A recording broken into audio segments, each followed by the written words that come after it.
One of the questions that's come up quite a lot regarding the new grade 9 D-Stream Science course is how we might go about trying to assess it.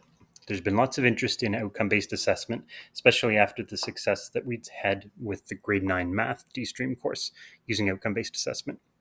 Unfortunately, science concepts don't fit the same way our math concepts did. It's not quite as easy to use learning progressions in our science course the way we could in the math course.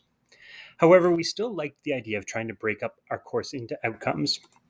And so we've created a set of 10 that we think are a good suggestion of how you might be able to break up the course. These would be 10 equally weighted outcomes. And if we go a little bit further into the website, you can see that each of these outcomes has been broken up into learning goals, which we've written as I can statements. And there's even some lesson ideas that you can follow. At the moment, though, I just want to talk about how potentially we could assess this course. So one thing we wanted to make up was a spreadsheet. This was created using a Google spreadsheet. And I want to show you briefly how it would work. When you open up this document, and hopefully what you're going to see here is similar to what you would have seen in other Markbook programs in the past. This one's just designed a little bit better to help you around using the outcomes. The very first page is set up so you can just enter the names. I've picked some Blue Jays players to use as an example for us so far today. Every time you enter a student name, this will automatically fill into our other tabs along here on the bottom. I don't want you to be overwhelmed by the spreadsheet. It's large. There are a lot of tabs, but I'm going to show you why in a moment. When you go into outcome number 1, you can see that the names have already populated, so our students will already be there for us.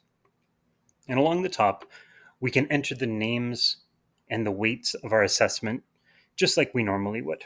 So you can see here I've got a few different assessments, what they're out of, and the weight. I can choose whatever weighting system I'd like, and that allows some of these assessments to just have more value than others. As we add in more assessments, these averages will change. Now I want to skip over a little bit. I'm going to jump over to outcome number 3, just so you can have a bit of an idea of how we've changed this particular spreadsheet to fit outcome-based assessment. Here's a few entries, and this program is designed to just calculate this weighted average based on the weightings that we've entered. And you can see it's done that just fine here. So for Vlad, we've got an average. For Bo, we have an average, and so on. What I want you to notice in particular, though, is for George and Bradley here down at the bottom, there's a lot of missing entries. And this is where outcome-based assessment becomes a little bit more powerful, is how we're going to handle these. Currently, George has only done 2 things, and you can see the average has come out to almost 97%, which we probably don't think is particularly reasonable when so many things have been missed. What I want you to notice is that when nothing's entered for these particular assessments, it's as if there's a no mark there. Now we could go back in and put zeros, and you can see as we do that, mark is changing. So if zeros were entered for those other 4 assessments, the mark actually drops all the way down to 45. The reason I'm mentioning that is because we've been told that our professional judgment really is supposed to play a big role in us determining student marks going forward. It always has been the case, but really we've been talking about it so much more recently. So with this particular spreadsheet, we've added in this new column called adjusted average. The adjusted average allows your professional judgment to put a mark in here that you think is appropriate. So while we're looking at this 96.75 and saying this probably isn't appropriate, all we have to do is go in and make a change, and now it's an 80 that will be used instead. Similarly here for Bradley, we've got a couple of really good ones. Notice the unit test at the end was not particularly good. Once again, 72, probably not a particularly accurate average.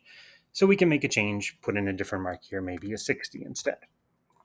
Maybe it's a case of a student who didn't do so well at the very beginning, but worked towards the end of the unit, improved dramatically, and we actually want to make this adjusted average go a little bit higher. The intent of the spreadsheet is just so that you can have some flexibility.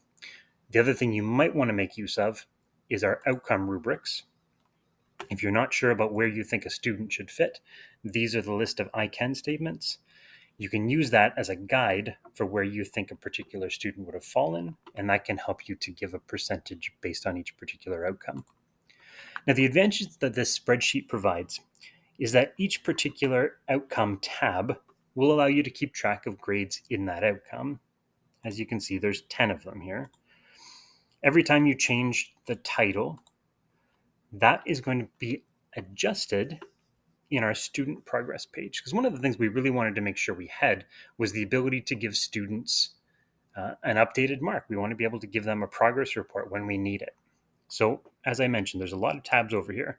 If I click on student 1, this has been updated for a particular student. So remember, Vlad was our very first student, and all of the marks are entered here. So it's copied the title of the assessment, it's copied the weights, it's copied that student's particular mark, and it's copied their average within each outcome. So you can see here for outcome 1, we have a mark. Outcome 2, we have a mark, and so on. Now I haven't filled in everything.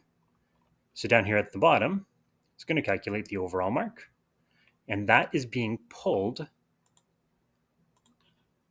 from this final marks page here, which actually keeps track of everything for you. So if you want that snapshot of the whole class all at once, here's your 10 outcomes. Here's each student's mark, overall mark, in that particular outcome. You can see here for George and Bradley, these were the 2 marks that we entered as our adjusted marks. The nice part is you don't have to make any changes to this page at all. All of this will fill in automatically based on the entries that you've put in these 10 outcome tabs. Hopefully this spreadsheet is helpful. This is certainly not the only way to manage assessment for this course. It's not even the only way to manage outcome-based assessment for this course. You could certainly still do this in an Aspen program or some other program that you might be familiar with.